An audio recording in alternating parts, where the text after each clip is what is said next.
વાત સાબરકાંઠાની તો Sabarkantha national highway પર અકસ્માત બાદ આક્રોશ જોવા મળ્યો। હિંમતનગરના ગામડી નજીક અકસ્માત સર્જાયો હતો। અકસ્માતમાં ગામડી ગામના એક વ્યક્તિનું મોત થયું। અકસ્માત બાદ ગ્રામજનોમાં ભારોભાર આક્રોશ છે। લોકોએ પોલીસ પર પથ્થરમારો કર્યો। ટોળાએ પોલીસના વાહનોને પણ આગચંપી કરી। પોલીસે ટોળાને કાબૂમાં લેવા માટે ટીયર ગેસના સેલ છોડ્યા। અમદાવાદથી ઉદયપુર જવાનો રૂટ ડાયવર્ટ કરાયો છે।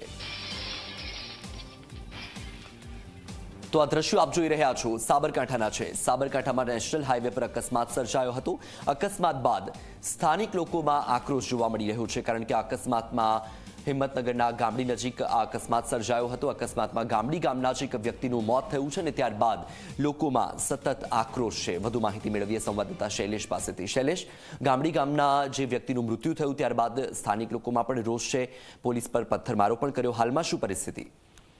જે વાત કરવામાં આવે છે, અકસ્માતની ઘટના બન્યા બાદ જે ગ્રામજનો રોષે ભર્યા હતા અને ચક્કા જામ રોડ કર્યો હતો। બંને તરફ લાંબો ટ્રાફિક જામ થઈ ગયો હતો અને પોલીસ હરકતમાં આવી હતી। પોલીસ ઘટના સ્થળે પહોંચી ત્યારે પોલીસ પર પણ પથ્થરમારો કરવામાં આવ્યો હતો, જેને લઈને પોલીસ કુમક આખી જિલ્લાની પહોંચી ગઈ હતી। ત્યારબાદ પોલીસના વાહનને પણ સગાવવામાં આવ્યું હતું। તો ગ્રામ પોલીસ દ્વારા જે ટીયર ગેસના સેલ છોડી ટોળા વિખેરવા માટેની કાર્યવાહી હાથ ધરવામાં આવી। હાલ જે પરિસ્થિતિ કહેવામાં આવે છે કે જે ટોળું વિખેરાઈ ગયું છે અને પોલીસ ઘટના સ્થળ નજીક પહોંચી ગઈ છે। બીજી તરફ જે વાહનો લાઈનો લાગી છે તેને ડાયવર્ટ કરવાની કામગીરી પણ હાથ ધરવામાં આવી છે, જેમાં ખાંભોઈથી રાણાસણ થઈ તલોદ થઈ મજરા તરફ જવા માટે ઉપરાંત જે અમદાવાદ તરફથી આવતો ટ્રાફિક તેને જે મજરાથી બિલકુલ શૈલેષ, આપને અટકાવવા માંગીશ। આપણી સાથે AK પટેલ ડીવાયએસપી જોડાયા છે ફોનલાઈન પર।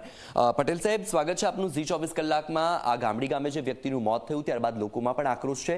હાલમાં શું પરિસ્થિતિ અને જે રીતે રૂટ પણ ડાયવર્ટ કરવામાં આવ્યો છે, શું લાગે છે પરિસ્થિતિ થાળે પડી જશે? કઈ રીતે થાળે પાડશો?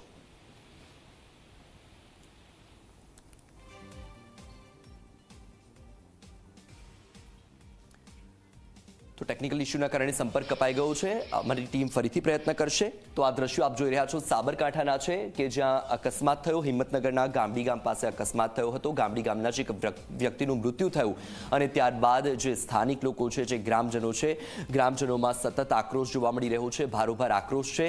પોલીસ સાથે પણ ઘર્ષણ થયું। પોલીસ સાથે ઘર્ષણના પણ દ્રશ્યો સામે આવ્યા। પોલીસ પર પથ્થરમારો કરવામાં આવ્યો। પરિસ્થિતિને કાબૂમાં લેવા માટે પોલીસે ટીયર ગેસના સેલ પણ છોડ્યા અને સાથે જ પોલીસની જે ગાડી છે તેની પર પણ આગચંપી કરવામાં આવી હતી। હાલમાં જે રૂટ છે એ રૂટ પણ ડાયવર્ટ કરવામાં આવ્યો છે, એટલે કે અમદાવાદથી ઉદયપુર જવાનો જે રૂટ છે એ રૂટને ડાયવર્ટ કરાયો છે। તો આજે દુર્ઘટના સર્જાઈ હતી। એ દુર્ઘટના બાદ સતત લોકોમાં આક્રોશ છે। દ્રશ્યોમાં પણ તમે જોઈ શકો છો કે જે તમામ લોકો છે એ હાઈવે પર આવી ગયા હતા અને તમામ લોકોમાં રોષ પણ જોવા મળી રહ્યો છે, કારણ કે હિંમતનગરના ગામડી ગામ નજીક અકસ્માત સર્જાયો હતો અને આ અકસ્માતમાં એક વ્યક્તિનું કરુણ મોત નીપજ્યું છે। મૃતક ગામડી ગામનો રહેવાસી હતો અને આ મૃતકના મૃત્યુ બાદ તમામ લોકોમાં આક્રોશ છે।